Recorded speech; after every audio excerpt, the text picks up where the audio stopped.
नमस्कार दोस्तों। Last 2 chapters जो घटना चक्र के थे वो हमने कंप्लीट कर लिए थे।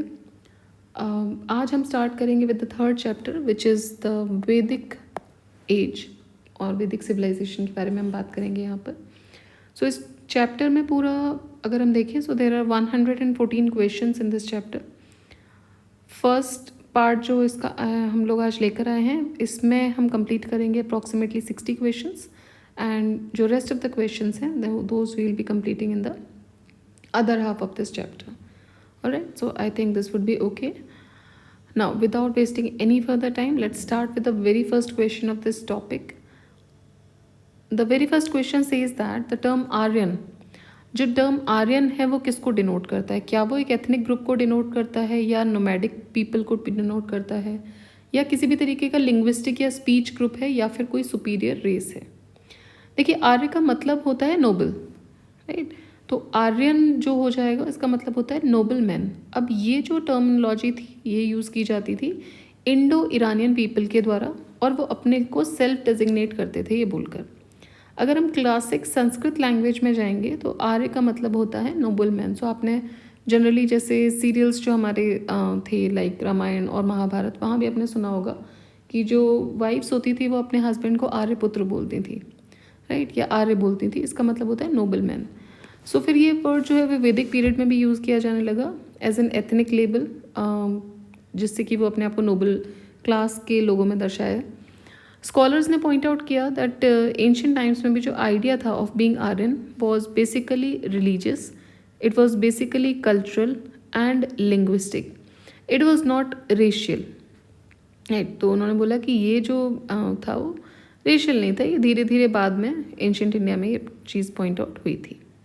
Next, meaning of the term Arya in classical Sanskrit, तो इसका मतलब होता है noble man.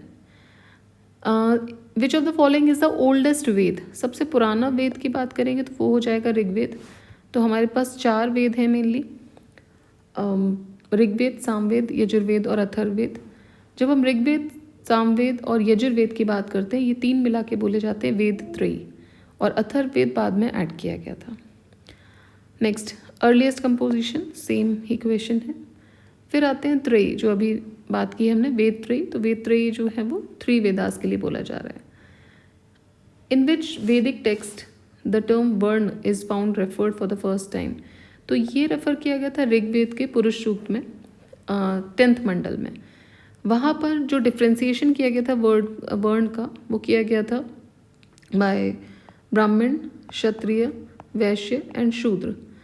So this was said that Brahmins were basically, these are portraying the priest. Kshatriyas जो थे they were considered as the noblemen.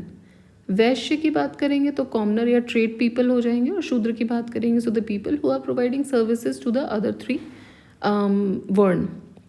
सो इनका जो ओरिजिनेशन हुआ है वो भी माना जाता है that the mouth of Brahma ji basically led to the creation of the Brahmin varna, then the arms led to the creation of the Kshatriyas, the thighs led to the creation of the Vaishyas and the feet led to the creation of the Shudras. ठीक है। So although जो literal meaning है वर्ण का, अगर हम वर्ण के literal meaning पर जाएंगे तो इसका मतलब होता है कलर, दिस इज कलर। चलिए नेक्स्ट देखते हैं पुरुष सूक्त रिलेटेड टू वर्ण सिस्टम, ये किस में है? वी हैव ऑलरेडी सीन पुरुष सूक्त 10th मंडल ऋग्वेद। नाउ लेट अस सी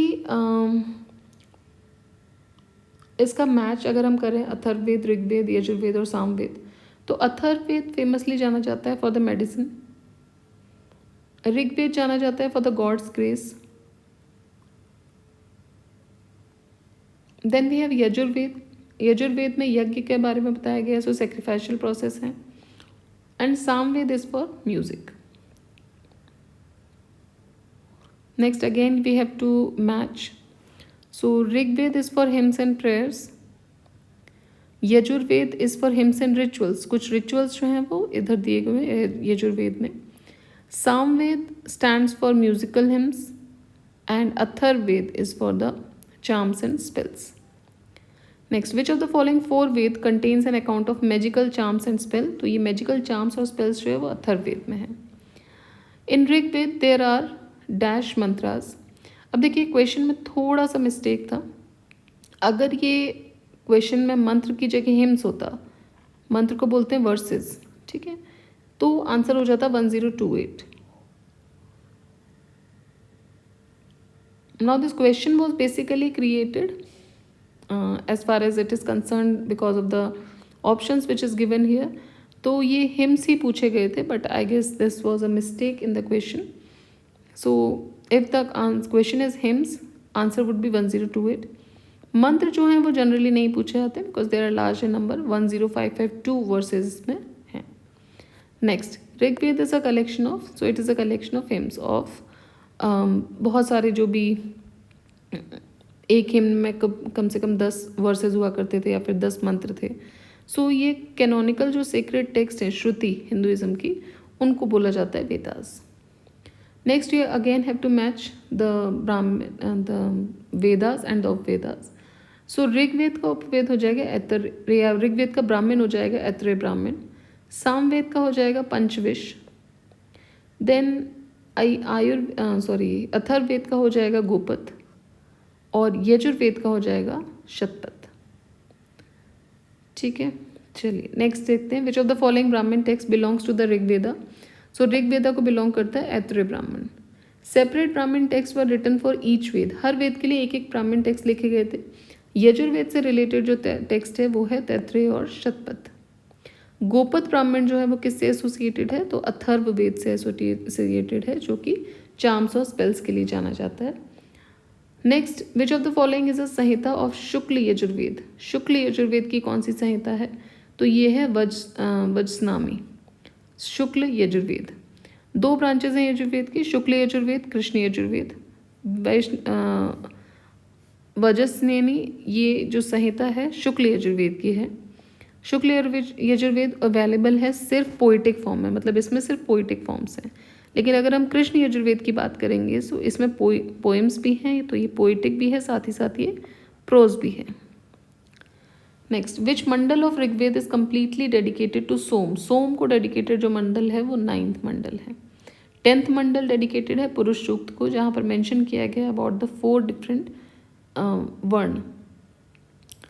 ठीक है, चलिए. Then 9th mandal of Rigveda, it is devoted holy to. ये जो 9th मंडल है ऋग्वेद का, ये होली किसको डिवोटेड है, तो ये सोम को डिवोटेड है. The god who is named after the drink, Somdev. Then the rites and rituals related to yajna are mentioned in. यज्ञ को लेकर जो भी राइट्स और रिचुअल्स हैं वो किस में है, यजुर्वेद में है. ठीक है, यजुर्वेद को अगर हम संस्कृत में देखें तो इसका मतलब है विजडम ऑफ सेक्रीफाइशियल फॉर्मूलाज. सो ये वेद जो है दिस कंपाइल्ड अ सेंचुरी और 2 आफ्टर द ऋग्वेदा. इसमें प्रोज और वर्स दोनों के फॉर्मूले हैं. Then if you talk about prose, so procedural details इसमें है कि कैसे कैसे यज्ञ करना है, क्या रिचुअल्स फॉलो होंगे, ये प्रोज में बताया गया है. जो यजुर्वेद जो संहिता है वो 2 पार्ट्स में है, शुक्ल और कृष्ण. शुक्ल का मतलब है वाइट यजुर्वेद और कृष्ण का मतलब है black Yajurveda. Next, which of the following Vedas is divided into 2 branches as Krishna and Shukla. So this is Yajurved. Which of the following Vedas is divided into 2 branches of Krishna and basically Krishna and Shukla. तो ये हो जाएंगे आपके Yajurveda. Next, the compilation of which among the following is based upon the Rig Veda. किसका compilation जो है वो ऋग्वेद से बेस्ड है, so it is Samaveda. Samaveda जो है वो शॉर्टेस्ट है सारे वेद में और ये क्लोजली रिलेटेड है ऋग्वेद से. बहुत सारी वर्सेस जो हैं इसने ऋग्वेद से ही ली हैं. सामवेद जो है वो कंपाइल किया गया था for the ritual application and all of its versus जो थी वो चैंट की जाती थी सेरेमनीज में. देखिए सिंपल सा सिस्टम है कि मान लीजिए आपके पास कोई मंत्र है, आप उसको रिसाइट कर रहे हो सिंपली बोल के, इसमें कोई म्यूज़िक नहीं है, कुछ भी नहीं है. सामवेद में जितने भी ये चीज़ें थी उनको म्यूज़िक में डाला गया. तो आप जब मंत्र पढ़ते हो तो मंत्र पढ़ने में एक रिदम होती है. वो रिदम की वजह से यू फील इट और you can feel that this mantra और you can just pray every day using that mantra. तो ये जो 2 चीज़ें थी this was basically in the Samaveda Samhita. ठीक है, सो इसमें बात करेंगे सो टोटल 1870 5 वर्सेस हैं और इसमें से एक्सेप्ट 75 और 99 जितने भी बाकी हैं ये कंपाइल किए जा रहे हैं ऋग्वेद के द्वारा। ठीक है, चलिए। Now the earliest evidence of the use of iron in India, ये कहाँ से मिला है? तो अर्लीस्ट जो एविडेंस हैं आयरन यूज़ के वो मिले हैं अतरंजी खेड़ा से। अतरंजी खेड़ा एक बहुत ही प्री हिस्टोरिक और हिस्टोरिक एक्सकेवेटेड साइट है जो कि काली नदी के किनारे है, on the banks of the Kali river, and this is also a tributary of Ganga. So ये पहली बार ये आइडेंटिफाई की गई थी सर अलेक्जेंडर कनिंगम, उन्होंने एक सर्वे रिपोर्ट बनाया था 1861-62 में, बट एक्सकेवेट इसको आरसी गौर जी ने किया था। Then there was a trial trench जो कि 1962 में लाया गया। It followed the next year by digging on a small scale. फिर रेगुलर एक्सकेवेशन जो थे उनको स्टार्ट किया गया 1964 में। सो अर्लीस्ट एविडेंस अगर हम बात करें ऑफ द आयरन यूज़, लोहे की इस्तेमाल सबसे पहले कहाँ हुआ? अतरंजी खेड़ा में हुआ। Then we have when did the use of iron begin in Indian subcontinent? Iron का यूज़ कब शुरू होता है? सो हिस्ट्री जो है अगर अर्ली आयरन स्मेल्टिंग की देखा जाए, so it is practised by the tribal artisans in different regions of India. Then मतलब अगर आप उस एरा में देखोगे 1300 से 1200 BC, सो जितने भी आर्कियोलॉजिस्ट थे दे एक्सेप्ट अराउंड 1000 BC, ठीक है, as start of the iron age continent. तो आयरन एज कॉन्टिनेंट को स्टार्ट होने को की डेट ये मानते हैं अप्रॉक्सीमेटली 1000 BC। ठीक है, सो अर्लीस्ट यूज ऑफ आयरन जो है इंडियन सब कॉन्टिनेंट में वो 3000 ईयर्स पहले उसको हम लगा सकते हैं। ठीक है, चलिए नेक्स्ट है उपनिषद्स। उपनिषद्स जो बुक है वो किसके ऊपर लिखी गई हैं? सो वो फिलॉसफी के ऊपर लिखी गई हैं। ये जो उपनिषद होते हैं, उपनिषद का मतलब होता है सिटिंग नियर योर गुरु और your respected person. So Upanishad literature जो है it basically it represents a philosophy for all times and for all. So okay, ठीक है, तो अब ये जो फिलॉसफी है उपनिषद्स की, ये अपोज नहीं करती किसी भी स्कूल ऑफ थॉट को या रिलीजन को या इंटरप्रिटेशन को, बट इसका जो मेथड है कॉन्सेप्ट्स को एक्सप्लेन करने का वो थोड़ा सा यूनिक है। सो उपनिषद्स जो है इसका मतलब होता है peoples sit near the lesser and basically to learn from him, जो सीक्रेट डॉक्ट्रिन है उसके बारे में सीखा जा सके। ठीक है, next the main theme of Upanishad देख लिया है हमने। मेन थीम क्या है इसकी? Philosophy. Which one of the following Vedic literature talks about salvation? तो ये बात करते हैं उपनिषद्स। ठीक, कौन सा वैदिक literature which talks about salvation, की मुक्ति मिल जाए, इस बारे में उपनिषद्स में बात की गई है। सो उपनिषद ये बोलते हैं कि मोक्ष जो वर्ड है वो वेद में पहले तो मेंशन नहीं है, सैल्वेशन और मोक्ष। फिर जैसा कि डिस्कस किया गया in the first basically Upanishads, so moksha का मतलब होता है liberation, continuous cycle of life and death. This will basically this is the actual aim of human soul. So Upanishad के हिसाब से जो कोर है हमारे सेल्फ का वो बॉडी नहीं है और माइंड, बट वो है आत्मा और सोल। ठीक है, सो ये हो गया वैदिक लिटरेचर में सैल्वेशन का जो मतलब है और उसके बारे में बात कौन करता है, उसके बारे में बात करता है Upanishad. And according to Upanishad जो the core of our self is not the body, it is not the area और we can say it is not the mind also, but it is the atma और the soul which is responsible for it. Next the famous dialogue between Nachiketa and Yama, ये mention किया गया कठोपनिषद में। सो कठोपनिषद जो है it is a story of conversation. Yama मतलब Yamraj, then lord of जो death जिनको बोलते हैं, एंड बेसिकली ये एक डिस्कशन हुआ था एक 12 साल के बच्चे में who left his home in search of the meaning of death and life, and यहाँ से this forms the subject matter of one of the Upanishad जिसको बोला गया Kathopanishad. Next is Nachiketa legend finds mention in, तो इसकी मेंशन आपको कहाँ मिलती है? कठोपनिषद में। Next is king Ashwapati of the Upanishadic period. ये किसके रूलर थे? तो ये कैकेयी। ठीक है, चलिए। सो उपनिषद जो है ये बताते हैं कि कुछ क्षत्रिय किंग जो थे वो बहुत स्कॉलर्स भी रहे हैं और फिलोसफर्स भी रहे हैं, एंड देयरफॉर उन्होंने जो अपनी नॉलेज थी they also imparted this knowledge to the priest और the Brahmin of that court. Now इनमें से जो कुछ थे जैसे कि king Janak, Videhraj, then king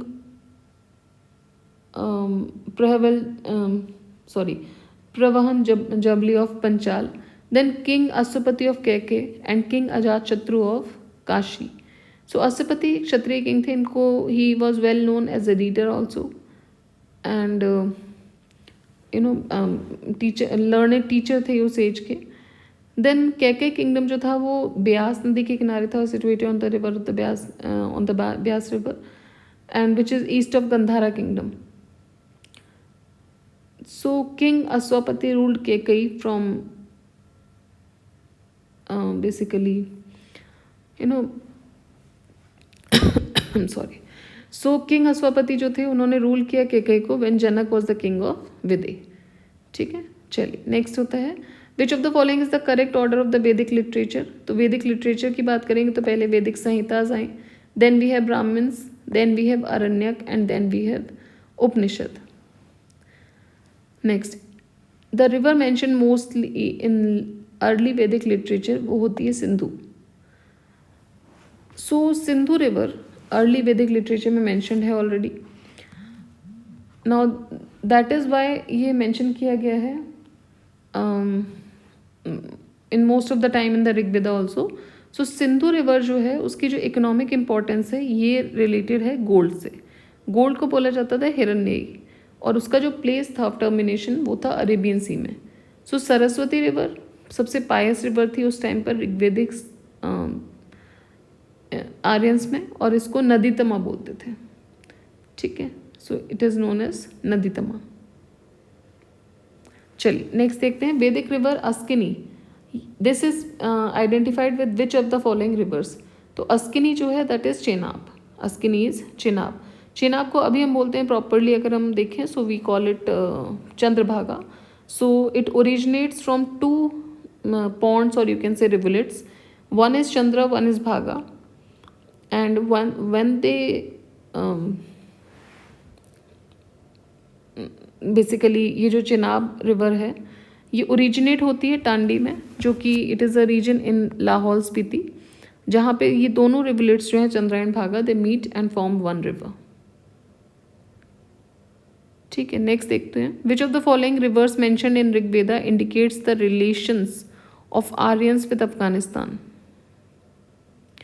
ठीक है, तो ये बोल रहे हैं कि कौन सी ऐसी रिवर है जो ऋग्वेद में मेंशन है और ये इंडिकेट कर रही है कि आर्यंस के अफगानिस्तान के साथ रिलेशंस थे। सो दिस वाज कुभा और क्रुमु। सो ऋग्वेद में कुछ और भी नाम मेंशन किए गए हैं like Kubha, like Krumu Kurram and Gomati that is Gomal. So इसके अलावा एक और है सवास्तु दैट इज स्वात। ये जो हैं ये these were flowing through Afghanistan which indicates that there were deep relations of Aryan with that country. कि आर्यन जो थे उनके उन कंट्री के साथ भी अच्छे रिलेशंस थे। वैदिक रिवर कुभा अफगानिस्तान में है।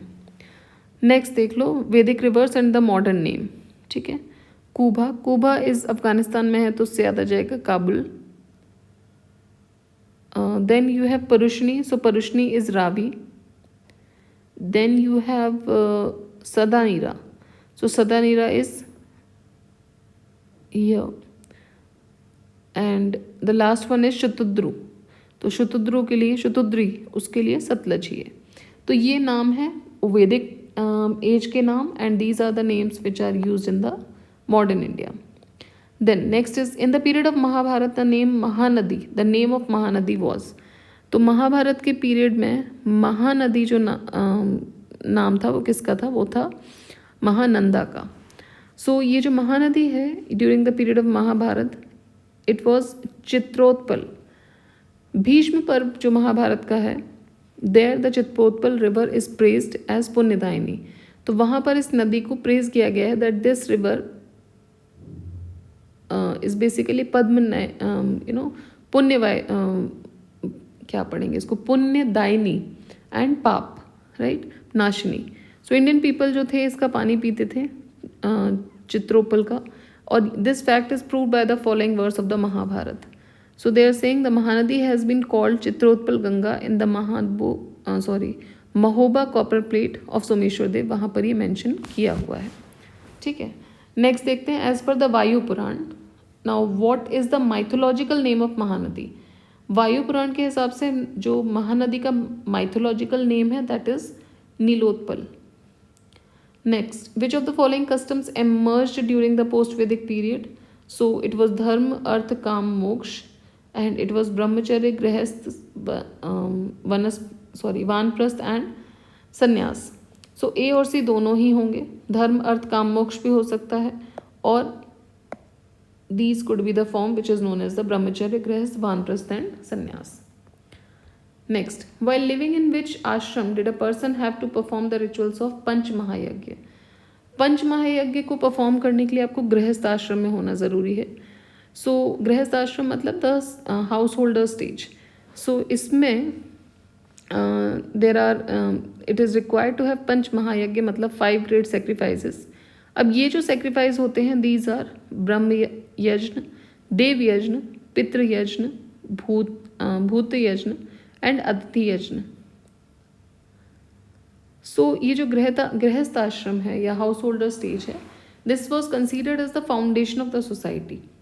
एंड इसी स्टेज पर क्या होता था कि कोई जो पर्सन है ही और she will earn the wealth and will also support the other 3 ashrams मतलब ब्रह्मचर्य को भी, वानप्रस्थ को भी और संन्यास को भी.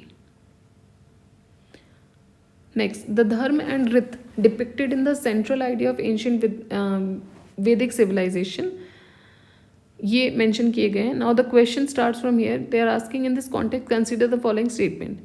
धर्म was a conception of obligation and discharge of one's duties to oneself and to others. So ये सही बिल्कुल पॉइंट है कि धर्म जो है वो कॉन्सेप्शन है. यहाँ पे कुछ ऑब्लिगेशंस दिए रहते हैं और आपको अपनी ड्यूटी निभानी पड़ती है with respect to the others. Second बोला जा रहा है अबाउट द रित. रित जो है वो फंडामेंटल मॉरल लॉ है. बिल्कुल सही बात है. This is governing the functioning of universal and all it contained.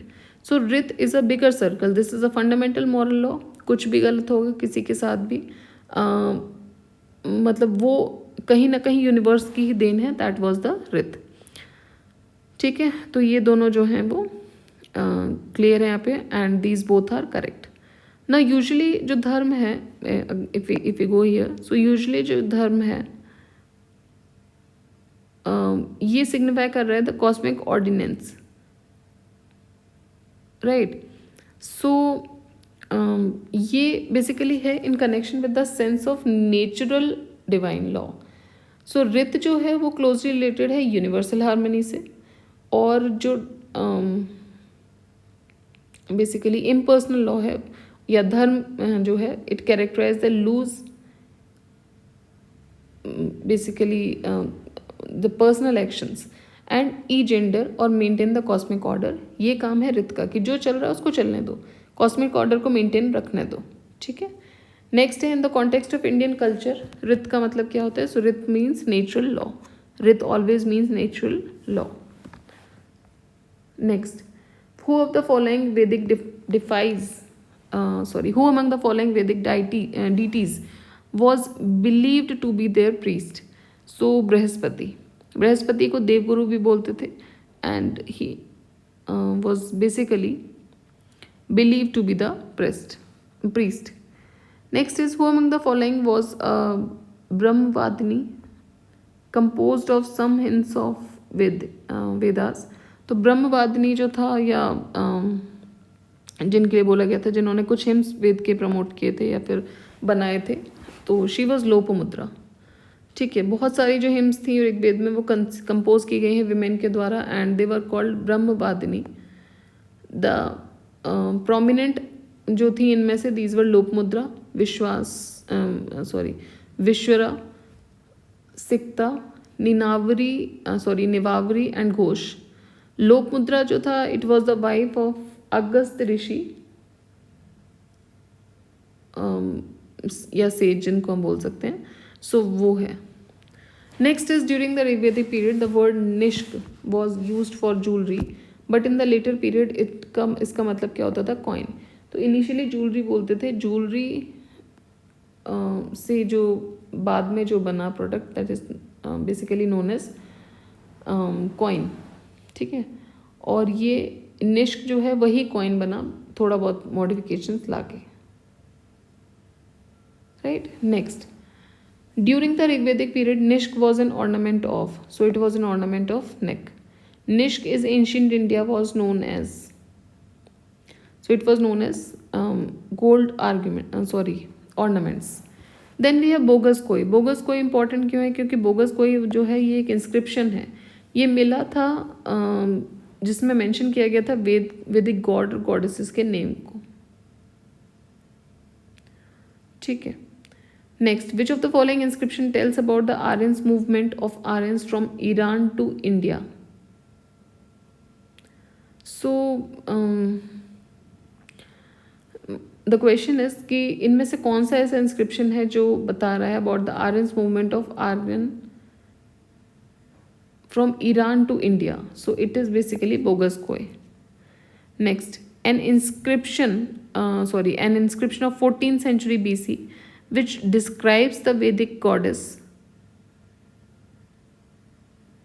has been found in, ये कहाँ मिले हैं, सो ये मिले हैं बोगस कोई में. Next, who of the following wrote on the English original homeland, I am talking about English. So ये बोल रहे हैं कि who among the following wrote an original homeland of Aryans. So original homeland के बारे में बात की थी बाल गंगाधर तिलक ने. He has having a book और he wrote a book which is known as the Arctic home in the Vedas, and he propounded the theory that the North Pole and the original home of Aryans. लेकिन ये जो theory थी तिलक की acceptable नहीं थी. सो अभी भी जो एक्सेप्टेबल थियोरी है वो ये बोलती है कि after this condition of drought there were certain people जिन्होंने ओवरटेक की चीज़ों को, पावर भी अपने हाथ में ली, वो थे Aryans. Next, the name of the scripture in which Purushamedha was mention. सो पुरुष मेद जो है वो शतपथ ब्राह्मण में मैंशन है, जो कि शुक्ल यजुर्वेद का बेसिकली एंड तैत्रेय ब्राह्मण ऑफ कृष्ण यजुर्वेद, ये दोनों. So no answer can be given and all three are present in the given option. ठीक है, तो इस वजह से ही नहीं दे पाए क्योंकि पुरुष मेधा जो है वो डिस्क्राइब किया गया मेंशन में शतपथ ब्राह्मण में शुक्ल यजुर्वेद के, एंड तैत्रेय ब्राह्मण ऑफ कृष्ण यजुर्वेद. ठीक है. Next, the priest associated with king Videha Madhav.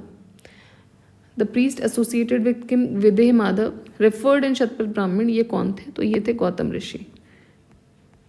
Next, in the post Vedic period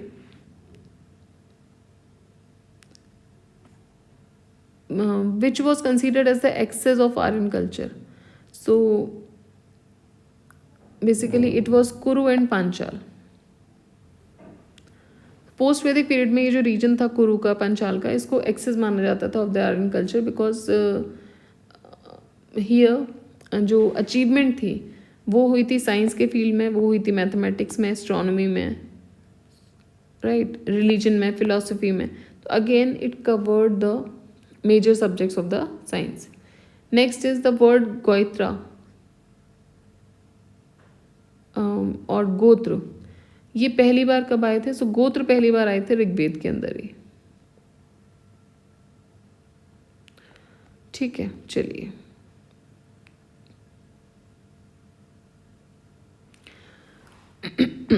ठीक है, नेक्स्ट है ऋग्वेदिक पीरियड में पीपल बिलीव्ड मेनली इन, तो मेनली लोग बिलीव करते थे सेक्रीफाइस और रिचुअल्स में. Then we have famous battle of 10 kings. So they are saying कि who fought back on the banks of river, right. So famous जो बैटल है 10 किंग्स की वो कहाँ पर हुई थी? That actually took place on the Porushni river. Then the famous battle of 10 kings as described by the Rigveda was fought on the bank of Porushni. And last question for the day is, which of the following rivers among the following referred as Matitama, देवीतमा और नदीतमा, कहाँ पर इसको mention किया है? So this is being mentioned with Saraswati, ठीक है। ये जो है, ये जो यहाँ पर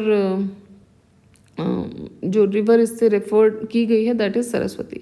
सो it was considered as the most pious and respected river उस टाइम पे ऋग्वेदिक के, जैसे आज हम गंगा नदी को मानते हैं। देन ऋग्वेद में सरस्वती जो है उसको बोला गया है, बेसिकली रेफर किया गया है मटेतमा। और ये देवीतमा और नदीतमा जो है, इसका मतलब होता है best of all mothers. So best of all goddesses and the best of all respective rivers respectively, ठीक है। सो